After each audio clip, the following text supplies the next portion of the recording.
Bonjour chers amis, nous allons faire une petite préparation pour la fête de Pessah qui s'approche à grands pas.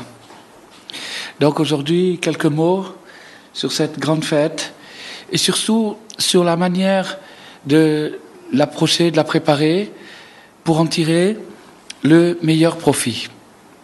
Donc Rabbi Nathan nous dit que, Rabbi Nachman nous explique que il y a dans le monde deux sortes de gens. Les gens qui sont en haut et les gens qui sont en bas. Les gens qui sont en haut, ce sont les gens qui arrivent à tenir un degré moral, un degré spirituel, un niveau de conscience qui leur permet de se détacher des choses de ce monde et de ne pas tomber dans certains pièges. Ces gens-là sont appelés dans la Kabbale les habitants d'en haut. Ils habitent à un niveau spirituel surélevé, supérieur à celui de la grande majorité des gens. Il y a les gens d'en bas, d'Aremata, les gens qui habitent en bas, c'est-à-dire qui habitent ici-bas, sur terre, et qui sont impliqués dans la vie terrestre quotidienne et le fonctionnement de tous les jours. Donc ces gens-là, c'est la vaste majorité, c'est nous tous. Bien entendu, tout comme il arrive aux gens d'en haut d'avoir des chutes et de se retrouver par terre, ça arrive.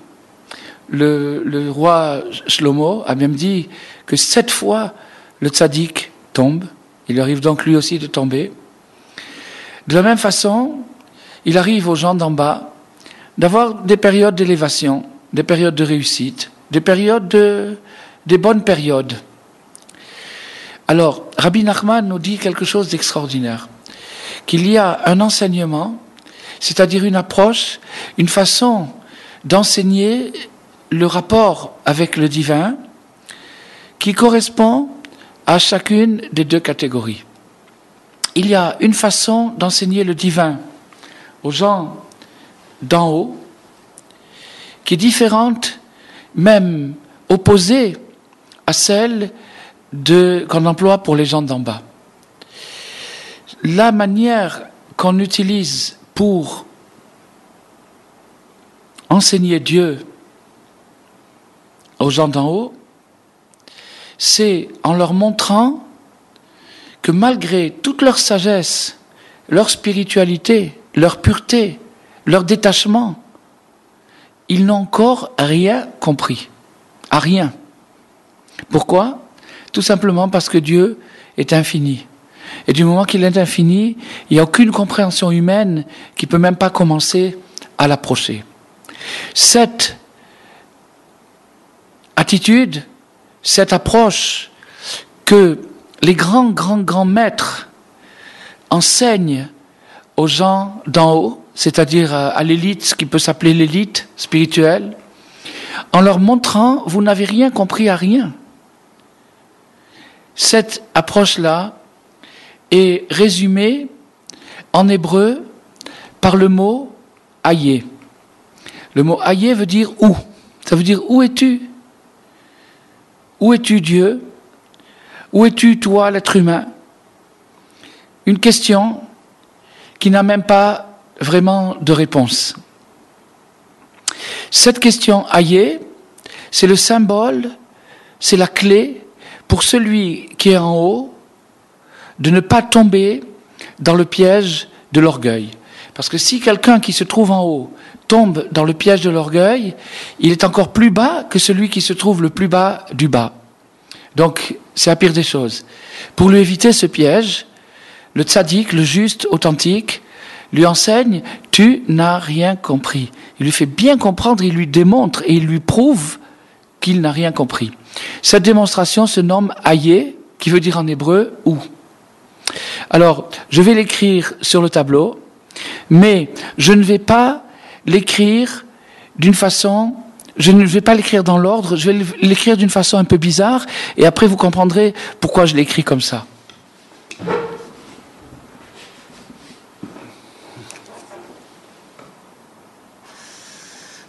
ça c'est le Aleph, ça c'est le Yud, et ça c'est le Hi. J'écris le mot Ayé. Ayé, Ayé. Si on le lit dans cet ordre-là, on a le mot Ayé. Ayé qui veut dire où. C'est-à-dire, c'est la clé d'entrée à un degré supérieur pour celui qui est déjà très haut, de façon à ce qu'il ne tombe pas dans l'orgueil, parce que s'il tombait dans l'orgueil, il tomberait complètement par terre. Inversement à cette méthode, contrairement à ce Ayé, qui est la méthode de l'interrogation, de la question, il y a la méthode inverse, qui est celle que le juste, que le tzaddik emploie avec les gens qui se trouvent tout à fait par terre, en bas et même en dessous du sol. Ces gens-là, si vous leur dites Ayé, ben c'est tout ce qui leur manquait pour se décourager complètement et pour tout lâcher. Donc c'est autre chose qu'il faut leur dire. Il faut leur dire que Dieu est partout. Dieu est partout parce que c'est la vérité. Tout à l'heure, on a posé la question « Ayé, où es-tu ?» Et ça donne une sorte de réponse partout.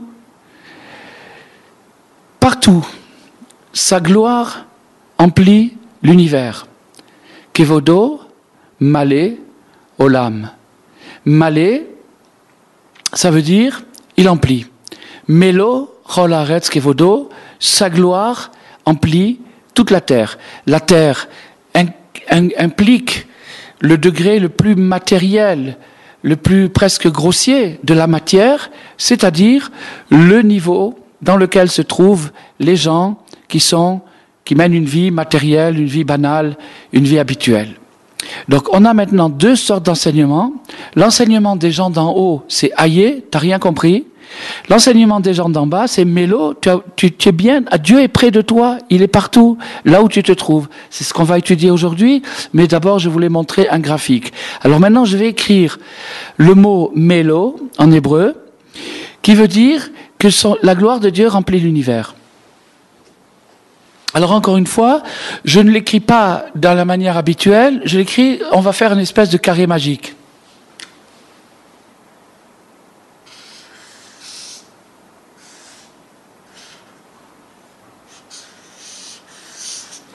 Voilà. Alors avec ces trois lettres, Mem, Lamed, Aleph, j'ai écrit le mot Mélo. Vous voyez que j'ai utilisé la lettre du centre, elle est ambivalente, elle sert aussi bien à la formule d'en haut qu'à la formule d'en bas. J'ai utilisé la lettre Aleph, je l'ai associée pour la formule d'en haut et pour la formule d'en bas. Donc ici, j'ai l'approche idéale du divin, de la divinité, pour les deux sortes d'êtres humains. Ceux qui sont en haut, les élites, les gens qui réussissent, ceux-là, Ayé, ils doivent se poser la question, où sont-ils? Où est Dieu par rapport à eux? Qu'ont-ils vraiment compris? Qu'ont-ils vraiment commencé dans la vie? Ça, c'est leur problème. C'est la question qu'ils doivent se poser. Melo, Chol Haaretz Kevodo, Dieu est partout, Dieu est avec toi, Dieu se trouve dans chaque endroit, dans chaque situation. Ça, c'est la formule des gens d'en bas. Alors regardez maintenant quelque chose d'extraordinaire. Avec ces 5 lettres que j'écris sous forme d'un carré magique, où j'ai imbriqué le nom d'en haut avec le nom d'en bas, j'obtiens le mot Elohim, qui veut dire Dieu. Aleph, Lamed, He, Yud, Mem. J'obtiens encore dans un ordre différent, mais les 5 lettres sont là, et en Kabbalah, c'est parfaitement acceptable de joindre les lettres dans une combinaison différente. Donc ici, je joins les 5 lettres du nom Elohim, c'est le nom de Dieu, c'est l'approche complète du divin. Pourquoi complète? Parce que les gens d'en haut ont besoin de temps en temps d'être un peu encouragés. C'est des êtres humains, ils ont aussi des moments de faiblesse, ils ont aussi des moments de difficulté. Alors à ce moment-là, ils ont besoin de sentir que Dieu est près d'eux. C'est bien beau de leur dire tout le temps qu'ils ont rien compris, mais à la fin ils vont finir par le croire vraiment, et à ce moment-là ils peuvent se décourager. Alors pour pas qu'ils se découragent, on leur dit non, Dieu est avec toi, c'est-à-dire qu'on leur donne aussi, on les associe à l'affirmation que le juste montre aux gens d'en bas. Inversement, les gens d'en bas, il leur arrive des accalmies, des éclaircies, des moments de bonheur, des moments où ils se sentent un peu mieux et où ils commencent à faire des progrès.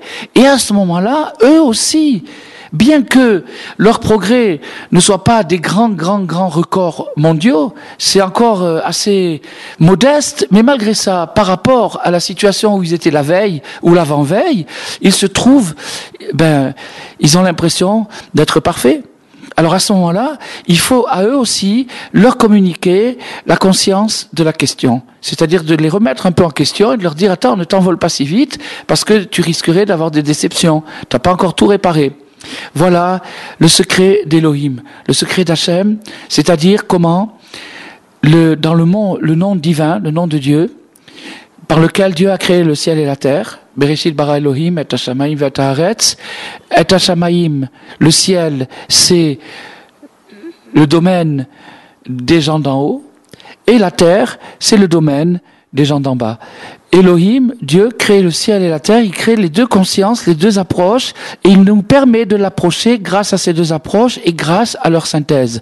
Leur synthèse, ça signifie que quand quelqu'un se trouve très haut, il faut qu'il se remette sans arrêt en question de peur de tomber dans l'orgueil, sauf de temps en temps, il a besoin d'un petit coup de pouce pour remonter, un peu de courage, un petit peu d'encouragement, et ça, il faut le lui donner, sinon il se décourage. De même, celui qui est en bas, celui qui est par terre, il lui arrive de temps en temps de décoller un petit peu, et à ce moment-là, il faut pas qu'il s'envole trop vite, il faut qu'il se rappelle qu'il n'a encore rien compris. Voilà donc la base de notre petit cours de la veille de Pessah, quelques jours avant la sortie d'Égypte de cette année. Chaque année, on sort d'Égypte. Chaque année, on sort. Sortir d'Égypte, ça veut dire sortir de l'angoisse. Mitzraïm, Metzer Yam, l'angoisse, la gorge serrée. C'est ça l'Égypte. La culture égyptienne, c'est la culture de l'angoisse, la culture de la pression, du stress. Alors, sortir du stress, c'est sortir d'Égypte. Parce que l'Égypte, c'est le prototype du stress, et c'est par ce stress magistral que les Égyptiens ont su inculquer aux Hébreux qu'ils les ont maintenus comme esclaves. En faisant croire, je suis ton maître. C'est moi qui commande. C'est un bluff complet. Qu'est-ce qu'il a de plus? Pourquoi il le commanderait? Pourquoi il serait son maître? C'est comme ça. C'est un bluff qui marche avec le stress. En réveillant quelque chose du stress, on arrive à inféoder, on arrive à rendre esclaves les gens, et c'est ce qui s'est passé en Égypte. Sortir d'Égypte, ça veut dire sortir du stress. Arriver à se libérer de cette maladie. Bon, alors aujourd'hui, on va pas tout résoudre d'un seul coup, mais on va essayer de faire au moins un petit chapitre, une petite préparation pour Pessah. Alors, donc, les gens qui sont tombés de leur situation doivent savoir, donc ici Rabbi Nathan inclut aussi bien ceux qui étaient dans une situation enviable et qui sont tombés, que ceux qui ne sont jamais montés et qui étaient toujours par terre. L'un comme l'autre doit savoir que Dieu emplit l'univers et que Dieu est avec eux et qu'il n'ait pas peur et qu'il ne se décourage pas, mais qu'il se réveille et qu'il commence à se rapprocher du divin à la manière dont on a expliqué, c'est-à-dire d'abord par Mélo. D'abord, la première chose à savoir, Dieu est avec toi. Il est là. Il n'est pas ailleurs. S'il n'était pas là où tu es, il ne serait plus infini. Ça voudrait dire qu'il est partout sauf ici, donc ça veut dire une limite, c'est plus infini. Du moment qu'il est infini, il est ici aussi, seulement il est caché, à toi de le découvrir. Comment tu peux le découvrir? Numéro 1, sache qu'il est là. Vous voyez d'ailleurs comment le Aleph réunit les deux choses. Le Aleph est composé de 3 parties, une partie d'en haut, un point d'en haut, qui symbolise les 3 lettres du haut, une partie d'en bas, le point du bas qui symbolise les 3 lettres du bas, et une barre, une médiane qui réunit les deux. C'est cette barre, c'est cette médiane qui s'appelle la conscience, qu'on essaye maintenant d'approcher un petit peu. Donc, Dieu nous dit, je suis là, je suis avec toi, je suis en toi, je suis autour de toi, tu es en moi, une union parfaite. Fais ce que tu peux, essaye de prier, quelques mots, essaye d'étudier un petit peu pour te rapprocher de lui. Et quand tu mettras ça en pratique, c'est-à-dire quand tu croiras que Dieu est là, ce qui est la vérité, c'est une vérité absolue, mais quand tu le feras rentrer dans ton cœur, à ce moment-là, tu recevras cette barre de liaison, ce qu'ils appellent la conscience. La conscience, c'est-à-dire la liaison entre le haut et le bas, entre le ciel et la terre. Là où le ciel et la terre se rejoignent, ils s'embrassent, ils s'unissent au milieu, dans cette barre-là, qui s'appelle le vave, le crochet, la liaison, la conjonction, l'union de la conscience. Donc maintenant, autant qu'on pourra obtenir cette barre, chacun est là pour ça. Il est là pour apprendre à faire cette barre, à créer cette conscience-là. Il va chasser de son cœur la stupidité. La stupidité, c'est le stress et l'angoisse. Pourquoi on les appelle la stupidité? Parce que pourquoi tu t'angoisses? À quoi ça sert? Et on donne un exemple extraordinaire. On dit qu'une fois, il y avait un type qui faisait de l'autostop au bord d'une autoroute et il avait une grosse valise. Et d'un seul coup, il y a un camion qui s'arrête. Il court avec sa valise et le camion lui fait signe, le chauffeur du camion, le conducteur lui fait signe de monter dans le camion derrière. Alors le garçon, il prend sa valise, il monte dans le camion et le camion démarre. Et le camion regarde dans son rétroviseur et d'un seul coup, qu'est-ce qu'il voit? Il voit ce pauvre garçon, ce pauvre autostoppeur qui tient sa valise en l'air. Au lieu de la poser sur le parterre du camion, il la soutient comme ça. Alors le chauffeur est tellement indigné qu'il lui crie, il lui dit « Mais qu'est-ce que tu fais? Pourquoi tu tiens ta valise comme ça? Pourquoi tu la laisses pas par terre ?» Alors l'autre il dit « J'ose pas vous déranger. C'est tellement gentil, vous m'avez déjà accepté dans votre camion. J'ose pas vous déranger. » C'est la même chose avec Dieu. Imaginez qu'à la seconde où je vous parle, et vous m'écoutez, il y a des milliards de cellules en vous qui tournent dans un ordre absolu, un ordre parfait.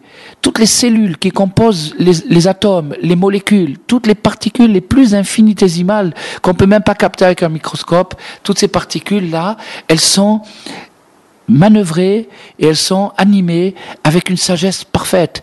Leur circulaire, leur circuit est fait avec une perfection, avec une précision. Chaque cellule en rapport avec la cellule d'à côté, en rapport avec la cellule d'à côté, en rapport avec les cellules, tout en rapport avec les cellules centrales, avec l'esprit, avec les nerfs moteurs, avec les nerfs sensitifs, dans une perfection parfaite. Ça, c'est l'autostoppeur. Dieu nous a pris en camion, il nous porte complètement. Maintenant, il y a quelques soucis dans la vie. Le souci du gagne-pain, le souci de la paix dans les foyers, le souci avec les voisins, le souci avec le patron, etc., etc. Ces problèmes-là sont effectivement des poids. Mais pourquoi les porter? Pourquoi les porter? Pourquoi les soulever? Alors qu'on est pris en main, on est pris en charge. Alors, cette chose-là, quand on y réfléchit, on voit l'absurdité de la personne qui prend sur son cœur tous les soucis du monde et qui, pour pas déranger Dieu, il a peur de déranger Dieu, il a peur que ça soit trop lourd pour Dieu, alors il porte sa valise, alors qu'il est porté par le camion. On est porté, on est pris en main, à chaque instant, à chaque seconde, notre corps fonctionne dans une harmonie parfaite tant que Dieu le veut. Et de cette façon, on voit combien une respiration ou un mouvement du corps ou les reins ou des choses comme ça sont tellement précieux que ça coûte des millions et des millions s'il faut les remplacer.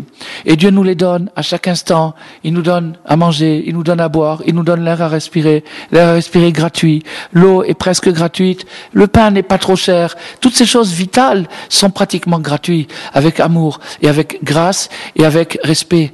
Dieu enveloppe les choses avec une grâce, avec une beauté, une esthétique.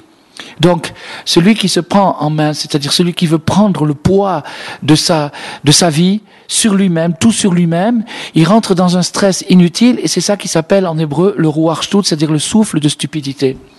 Et donc, quand le tzaddik va nous faire passer ce vav, cette liaison, cette conscience médiane qui fait l'union entre le haut et le bas, c'est-à-dire quand la personne arrivera à trouver une espèce d'équilibre entre ses hauts et ses bas, entre les moments où il est un peu plus élevé et les moments où il est complètement par terre, à ce moment-là, il se libérera dans la même mesure, proportionnellement, il se libérera de l'angoisse, il se libérera de la bêtise, il se libérera de toutes les choses qui le paralysent. C'est ça la grande bonté, la miséricorde, car même lorsqu'un homme et un homme ou une femme se trouvent tels qu'ils sont réellement aujourd'hui, dès l'instant où on lui fait savoir comme il faut que dans son endroit, là où il est, peu importe là où il est. Rabbi Nathan ne mâche pas ses mots. Il sait très bien de quoi il parle et chacun comprend qu'il veut inclure tout. Les chutes les plus basses qui puissent exister sur terre. Là où l'homme se trouve là-bas se trouve Dieu. À partir du moment où on allume ce clic, où on allume cette lumière à la situation où l'homme se trouve, alors à ce moment-là, on montre à la personne que même dans sa folie, il existe une raison. Voilà le miracle de la conscience. Le miracle de ce qu'on a enseigné, le nom de Dieu, l'approche du divin. Le miracle de la conscience, c'est d'arriver à faire rentrer une étincelle d'infini dans l'esprit et dans le cœur de la personne, pour lui montrer que là où il se trouve, Dieu est avec lui, et que même dans sa folie, il y a des étincelles de raison. Pourquoi? Parce que sa folie, les excès, les folies qu'il peut faire dans sa vie, sont animées par Dieu. Puisqu'on a dit que Dieu n'est exclu de nulle part, il est partout. Donc ces endroits-là sont eux aussi animés par Dieu. Comme il est dit, celui qui séjourne avec eux, même dans leur souillure, même dans leur impureté, l'Éternel séjourne avec eux. Alors cette conscience annule le stress. Elle déstresse les gens sans les déresponsabiliser. Ils demeurent au contraire encore plus responsables. Ils ont envie maintenant de se lever, de construire, de réaliser, de réparer. Voilà la merveille de la conscience. Ainsi qu'il est dit, je passerai dans le pays d'Égypte. L'Éternel lui-même est venu visiter le pays d'Égypte. Pourquoi? Parce que le pays d'Égypte était tellement pourri, tellement dégénéré, tellement dégradé et décadent, qu'aucun ange ne pouvait y rentrer sans tomber lui-même. À ce point-là, les anges eux-mêmes ne pouvaient pas supporter la souillure qu'il y avait en Égypte. Qu'est-ce que ça veut dire pas supporter? C'est que s'ils étaient descendus, ils auraient eux-mêmes trébuché. Alors Dieu a dû passer lui-même en personne, et c'est ça ce qui se passe avec chacun de nous. Dans nos jours les plus bas, dans les moments les plus durs de la vie, c'est là où Dieu est le plus proche de nous. Il est avec nous réellement, tout de suite, immédiat. Il suffit juste de se tourner vers lui et de lui faire un sourire. Dieu s'est révélé, et à ce moment-là, les idoles, les fétiches, les poupées d'Égypte, c'est-à-dire tout l'attirail de la sorcellerie qu'utilisaient les Égyptiens pour intimider et impressionner les Hébreux et en faire leurs esclaves, c'est-à-dire les stresser. Il y avait toute une culture stressante, il fallait être un scribe, il fallait quelqu'un d'être hyper cultivé pour comprendre un mot de ces hiéroglyphes. Bref, c'était pas de l'hébreu. En attendant, le miracle, c'est que Moshe, le tzaddik, il apprend Dieu à tout le monde. Il apprend Elohim, il le met à la portée de tout le monde. Et comme il a montré à la portée de tout le monde, des esclaves, des gens qui étaient vraiment au ras du sol, des gens qui étaient dans la boue, même en dessous du sol, ils creusaient dans des creusets de terre et de boue, ceux-là ont soudain reçu la conscience. Quand ils ont reçu la conscience, ils se sont désangoissés. Ils se sont libérés. Ils ont senti qu'ils n'étaient pas obligés d'aller pointer chez Pharaon. Ils n'étaient pas obligés. Je fais ce que je veux, je suis un être libre, je dois travailler, je dois assumer mes responsabilités, mais c'est pas pour ça que je dois me prosterner 50 fois devant ce guignol. Je suis pas obligé.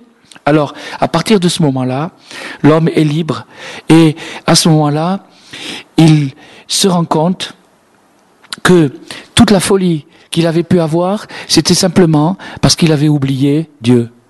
Il avait oublié sa présence. À cause de ça, il est tombé dans des abîmes, dans des excès, dans des folies. Mais dès que la divinité se manifeste à lui, comme on est en train de le faire maintenant, c'est-à-dire par la conscience, en disant les choses, en informant tout simplement, en conscientisant, à ce moment-là, on annule la stupidité. La stupidité, c'est l'angoisse. C'est-à-dire, pourquoi tu t'angoisses? Pourquoi tu t'en fais? Laisse les choses se faire, laisse-les faire. Dieu est avec toi, il te conduit à chaque pas, il te fait vivre. S'il arrête un tout petit peu, il tourne un petit bouton, c'est terminé, il n'y a plus rien à faire. Le plus grand milliardaire sur Terre ne peut pas acheter une seconde d'existence, à partir du moment où Dieu le décide. Donc on est entre ses mains. Puisqu'on est entre ses mains, pourquoi pas être content? Pourquoi pas se libérer? Pourquoi se laisser angoisser par des gens qui nous terrorise, qui nous angoisse. Il faut se révolter contre ça. Et ça, c'est la libération. Alors, c'est ça le message de Pessah.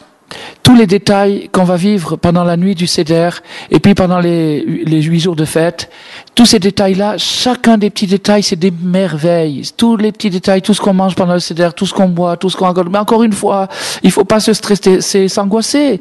Le principal, ki besimcha tetzeu, c'est dans la joie que vous sortirez.